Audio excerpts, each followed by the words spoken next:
Beza nasi kanak nasi daca, dia boleh ambil satu jenis kuah je. Oh, habiak semua dah. Habiak.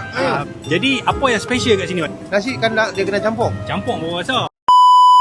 Actually kedai ni first time saya datang tak sengaja. Saya nak pergi Danger Lutong tapi macam kena ribut pasir. Orang beratur sampai Komtar sana kan. Jadi saya reverse, berpusing nampak nasi daca. So saya singgah sini lah. Hari ni kita datang nak buat review. Saya Haji Jaafar daripada Jalan-Jalan Cari Pasal. So kami nak buat review makanan lah. So abang jual apa kat sini? Saya jual nasi dalca. Pak Din nasi dalca jual nasi dalca. Okey. Tapi kami ada special menu, ada nasi tomato sama. Nasi tomato. So ada berapa jenis nasi? 3 jenis nasi. Tapi hari Sabtu Ahad selalunya ada nasi berani, ayam atau berani kambing. Tapi yang tu dah habis dah. Oh, habiak semua dah. Habiak.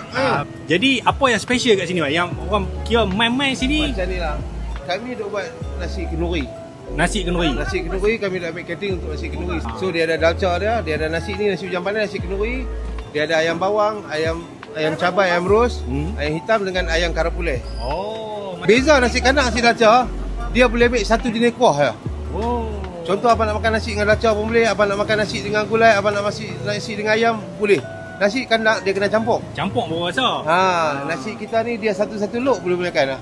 Nanti kalau saya nak buat kenduri boleh lah. Memang kami galakkan untuk yang kedua. InsyaAllah. Okey.